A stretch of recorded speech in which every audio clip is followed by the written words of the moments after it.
আসসালামু আলাইকুম, স্বাগত জানাচ্ছি ডিডিবি নিউজ 24 এর আন্তর্জাতিক সংবাদে। সংবাদের শুরুতেই থাকছে সংবাদ শিরোনাম। ট্রাম্পের নেতৃত্বে গাজায় বোর্ড অফ পিস, নেই ফিলিস্তিনের সদস্য। পুতিন, পাকিস্তান রাশিয়া সম্পর্ক সত্যিকার অর্থেই পারস্পরিক লাভজনক। হুমকি মোকাবিলায় উত্তর আটলান্টিকে চালকবিহীন হেলিকপ্টার চালু করল যুক্তরাজ্য। লন্ডনে ইরানের দূতাবাসের ছাদে ওঠা বিক্ষোভকারী গ্রেফতার। তেহরানে পৌঁছার আগেই ধরা পড়ে বিপুল অস্ত্র, ভেস্তে যায় ইসরায়েলের পরিকল্পনা। মিয়ানমারে বিতর্কিত নির্বাচনে দ্বিতীয় দফার ভোটেও এগিয়ে সেনা সমর্থিত দল। এতক্ষণ শুনছিলেন সংবাদ শিরোনাম, এখন থাকছে বিস্তারিত। ট্রাম্পের নেতৃত্বে গাজায় বোর্ড অফ পিস, নেই ফিলিস্তিনের সদস্য। গাজার অস্থায়ী শাসন ব্যবস্থা পরিচালনায় বোর্ড অফ পিসের সদস্যদের নাম ঘোষণা করেছে মার্কিন যুক্তরাষ্ট্র। তবে নির্বাহী সদস্যের তালিকায় নেই ফিলিস্তিনের কোনো প্রতিনিধি। শুক্রবার 16 জানুয়ারি হোয়াইট হাউসের এক বিবৃতিতে এ নাম ঘোষণা দেওয়া হয়েছে। তুরস্কের সংবাদ সংস্থা আনাদোলু এজেন্সি এ তথ্য জানিয়েছে। বিবৃতিতে বলা হয়, বোর্ডের প্রতিটি সদস্যকে গাজার স্থিতিশীলতা এবং দীর্ঘমেয়াদী সাফল্যের জন্য অত্যন্ত গুরুত্বপূর্ণ একটি করে দায়িত্ব দেওয়া হবে। প্রসঙ্গত, বোর্ড অফ পিসের নেতৃত্ব দেবেন মার্কিন প্রেসিডেন্ট ডোনাল্ড ট্রাম্প।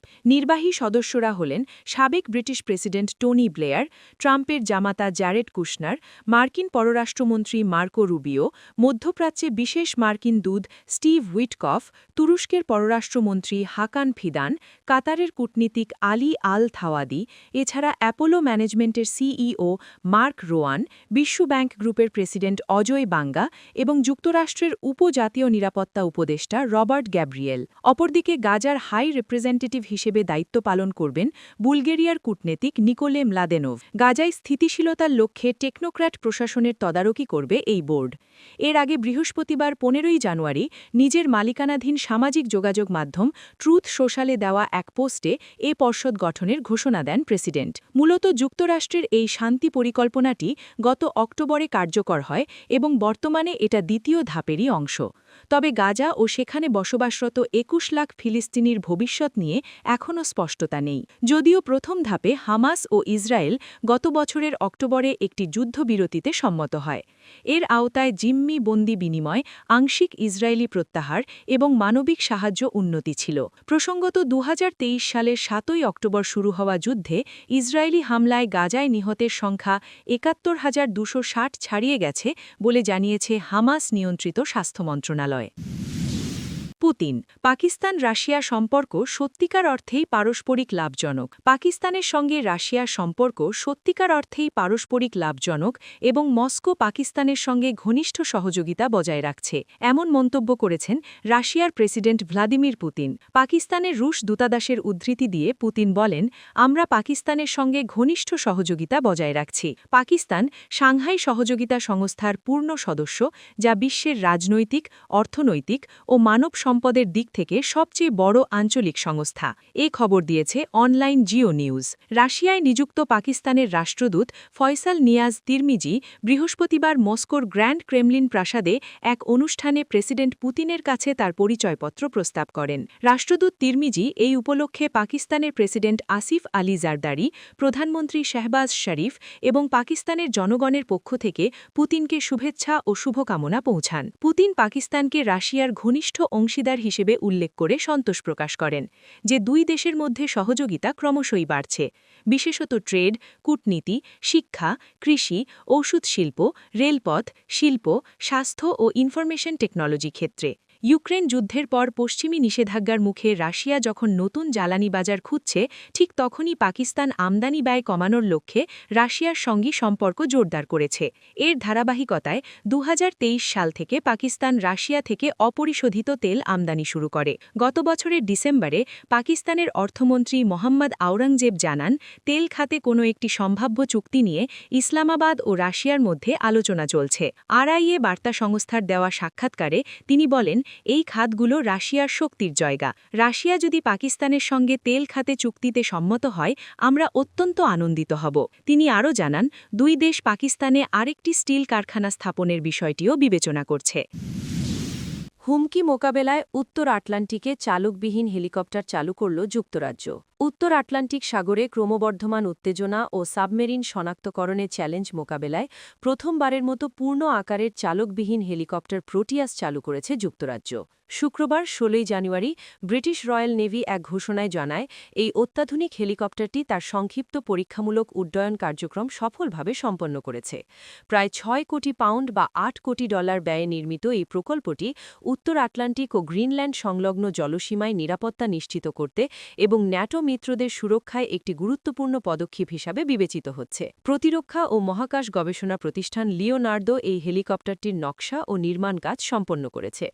কৃত্রিম বুদ্ধিমত্তা ও উন্নত সেন্সর প্রযুক্তিতে সমৃদ্ধ এই হেলিকপ্টারটি মূলত সফটওয়্যারের মাধ্যমে আশপাশের পরিবেশ বিশ্লেষণ করে স্বয়ংক্রিয়ভাবে সিদ্ধান্ত নিতে সক্ষম।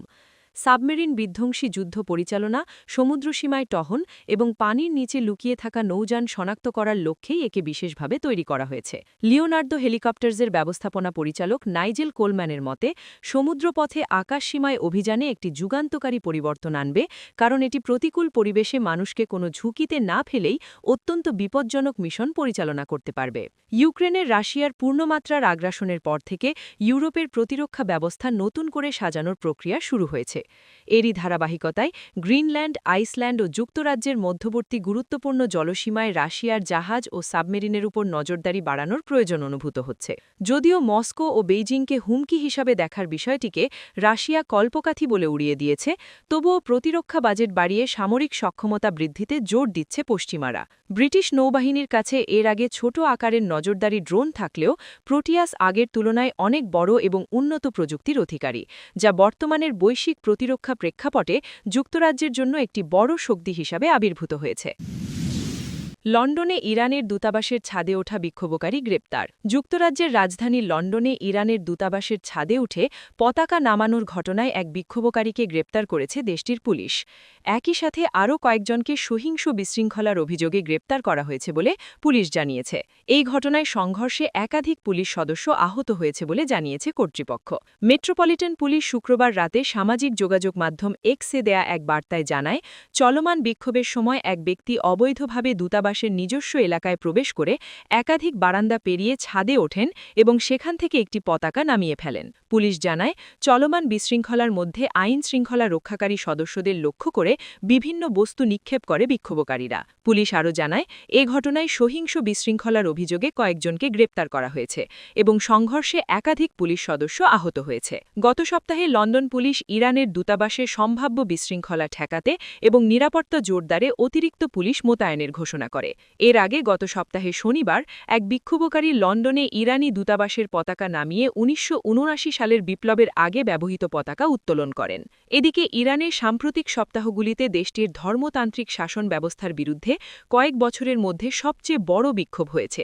পর্যবেক্ষকদের মতে এই সব বিক্ষোভে হাজারো মানুষ নিহত হলেও সাম্প্রতিক দিনগুলিতে আন্দোলনের তীব্রতা কিছুটা কমে গেছে। ইরানে অর্থনৈতিক অসন্তোষ থেকে বিক্ষোভ গত ২৮ ডিসেম্বর তেহরানের বাজার বন্ধের মাধ্যমে শুরু হয়, যা ১৯৭৯ সালের বিপ্লবের পর থেকে ক্ষমতায় থাকা ধর্মীয় শাসন ব্যবস্থা অপসারণের দাবিতে গণ আন্দোলনে রূপ নেয়। তেহরানে পৌঁছার আগেই ধরা পড়ে বিপুল অস্ত্র, ভেস্তে যায় ইসরায়েলের পরিকল্পনা। সম্প্রতি সরকারবিরোধী বিক্ষোভে উত্তাল হয়ে ওঠে ইরান। দেশটির রাজধানী তেহরান সহ গোটা দেশেই ছড়িয়ে পড়ে এই আন্দোলন। ইরান সরকারের অভিযোগ, বিক্ষোভের পেছনে যুক্তরাষ্ট্র ও ইসরায়েলের ইন্ধন রয়েছে। মার্কিন প্রেসিডেন্ট ডোনাল্ড ট্রাম্প বেশ কয়েকবার ইরানি বিক্ষোভকারীদের সঙ্গে একাত্মতা ঘোষণা করেছেন, হুমকি দিয়েছেন হামলার। ইসরায়েলও নিজেদের গোয়েন্দা সংস্থার এজেন্টদের দিয়ে বিক্ষোভে উস্কানি দেওয়ার কথা জানায়। এভাবেই ভয়াবহ রূপ নেয় ওই আন্দোলন। এদিকে তেহরানের উদ্দেশ্যে যাওয়ার আগেই বিপুল সংখ্যক অস্ত্র জব্দ করে ইরান। দেশটির নিরাপত্তা বাহিনী জানিয়েছে, প্রায় ৬০,০০০ অস্ত্র জব্দ করা হয়েছে এবং একই সঙ্গে মোসাদ প্রশিক্ষিত একটি সন্ত্রাসী চক্র ভেঙে দেওয়া হয়েছে। সাম্প্রতিক সরকারবিরোধী বিক্ষোভকে কাজে লাগিয়ে এই চক্র প্রাণঘাতী হামলা চালাচ্ছিল বলে দাবি করেছে ইরানি কর্তৃপক্ষ। শান্তিপূর্ণভাবে শুরু হওয়া আন্দোলন ধীরে ধীরে বিদেশি মদতপুষ্ট সহিংসতায় রূপ নেয় বলেও তাদের পক্ষ থেকে জানানো হয়েছে। ইরানের আইনশৃঙ্খলা বাহিনী কমান্ড ফারাজা এক বিবৃতিতে জানায়, বুশেহর প্রদেশে দাঙ্গাকারীদের কাছ থেকে 60,000 অস্ত্র উদ্ধার করা হয়েছে। ফারাজা জানায়, এসব অস্ত্র তেহরানে পাঠানোর পরিকল্পনা ছিল। অভিযানের সময় 2 জন সন্ত্রাসীকেও গ্রেফতার করা হয়েছে বলে বিবৃতিতে উল্লেখ করা হয়। এদিকে দেশটির গোয়েন্দা বাহিনী একটি বিপজ্জনক ও সশস্ত্র সন্ত্রাসী গোষ্ঠী শনাক্ত করে এর সদস্যদের গ্রেফতার করেছে বলে নিশ্চিত করেছে। কর্তৃপক্ষের দাবি, এই গোষ্ঠীর মূল লক্ষ্য ছিল মানুষ হত্যা করা এবং বিক্ষোভকে রক্তক্ষয়ী সহিংসতায় রূপ দেওয়া। স্থানীয় বার্তা সংস্থা তাসনিমের প্রতিবেদনে বলা হয়, এই সন্ত্রাসী চক্রটি ইসরায়েলের গোয়েন্দা সংস্থা মোসাদের মাধ্যমে উন্নত নগরযুদ্ধ কৌশলে প্রশিক্ষণপ্রাপ্ত ছিল। সাম্প্রতিক অস্থিরতাকে কাজে লাগিয়ে তারা বহু সন্ত্রাসী অপরাধে জড়িত ছিল বলেও প্রতিবেদনে উল্লেখ করা হয়। প্রতিবেদন অনুযায়ী নির্ধারিত মূল হোতাদের কাছ থেকে বিভিন্ন ধরনের অস্ত্র ও নগরযুদ্ধের সরঞ্জাম পাওয়ার পর চক্রটির সদস্যরা রাজধানীর বিভিন্ন সড়কে চলাচল করে এবং নির্বিচারে গুলি চালায়। এতে শত শত মানুষ নিহত ও আহত হয় বলে দাবি করা হয়েছে। সন্ত্রাসী চক্রটির তৎপরতার সঙ্গে সম্পর্কিত যেসব ছবি পাওয়া গেছে তাতে দেখা যায় AK-47 রাইফেল, শর্টগান সহ নানা ধরনের আগ্নেয়াস্ত্র ও স্যাটেলাইট ফোনের মতো যোগাযোগ সরঞ্জাম বিতরণ করা হচ্ছিল। এসব সরঞ্জাম ব্যবহার করে প্রশিক্ষিত সন্ত্রাসীরা ব্যাপক হত্যাকাণ্ড চালিয়েছে বলে দাবি ইরানি কর্তৃপক্ষের। মিয়ানমারে বিতর্কিত নির্বাচনে দ্বিতীয় দফার ভোটেও এগিয়ে সেনা সমর্থিত দল। ব্যাপক সংঘাত ও উত্তেজনার মধ্যেই মিয়ানমারে সাধারণ নির্বাচনের দ্বিতীয় ধাপের ভোটগ্রহণ শেষ হয়েছে। এ ধাপেও দেশটির সেনাবাহিনী সমর্থিত প্রভাবশালী রাজনৈতিক দল union solidarity and development party USDP এগিয়ে গেছে। দেশটির নির্বাচন কমিশন সংশ্লিষ্ট কর্মকর্তারা এ তথ্য জানিয়েছেন। এর আগে গত 28 ডিসেম্বর অনুষ্ঠিত প্রথম পর্যায়ের ওই ভোটে নিম্নকক্ষের 102টি আসনের মধ্যে দলটি 90টিতে জয় পেয়েছে। তবে এখনও আনুষ্ঠানিক ফলাফল পাওয়া যায়নি। মিয়ানমারের ইউনিয়ন নির্বাচন কমিশনের দেওয়া তথ্য অনুযায়ী প্রথম 2 ধাপের ফলাফল মিলিয়ে দলটি 182টি আসনে জয়ের পথে রয়েছে, যা একক সংখ্যাগরিষ্ঠতার জন্য প্রয়োজনীয় আসনের চেয়েও বেশি। আগামী 25শে জানুয়ারি নির্বাচনের তৃতীয় তথা চূড়ান্ত ধাপের ভোট গ্রহণের অনুষ্ঠিত হওয়ার কথা রয়েছে। 2021 সালের ফেব্রুয়ারিতে অং সান সুচির নির্বাচিত সরকারকে হটিয়ে সেনাবাহিনী ক্ষমতায় দখলের পর এই প্রথম মিয়ানমারে সাধারণ নির্বাচন অনুষ্ঠিত হচ্ছে। তবে বিরোধী দল ও মানবাধিকার গোষ্ঠীগুলো এই নির্বাচনকে প্রহসন বলে আখ্যায়িত করেছে। তাদের দাবি, সামরিক শাসনকে বৈধতা দিতেই এই একপেশে নির্বাচনের আয়োজন করা হয়েছে। গৃহযুদ্ধ ও সশস্ত্র সংঘাতের কারণে মিয়ানমারের জান্তা সরকার নির্বাচনকে 3 ধাপে ভাগ করেছে। প্রথম 2 ধাপে 202টি আসনে ভোট হয়েছে, তবে সংঘাতপূর্ণ 65টি আসনে ভোট গ্রহণ হচ্ছে না। সামরিক বাহিনীর মুখপাত্র মেজর জেনারেল জাও মিন তুন জানিয়েছেন, আগামী মার্চে সংসদ অধিবেশন শুরু হবে এবং এপ্রিলে নতুন সরকার দায়িত্ব গ্রহণ করবে। এদিকে ভোট চলাকালীন বিভিন্ন এলাকায় বিদ্রোহী গোষ্ঠীগুলো ভোট কেন্দ্র ও সরকারি স্থাপনায় হামলা চালিয়েছে বলে দাবি করেছে জান্তা সরকার। নির্বাচনের মধ্যেই আন্তর্জাতিক বিচার আদালতে রোহিঙ্গা গণহত্যা মামলার শুনানি চলছে। অন্যদিকে নির্বাচনের সমালোচনাকারীদের দমনে নতুন নির্বাচন সুরক্ষা আইন প্রয়োগ করছে জান্তা। ইতিমধ্যে অনলাইনে সমালোচনা বা লিফলেট বিতরণের অভিযোগে 330 জনেরও বেশি মানুষকে গ্রেফতার করা হয়েছে।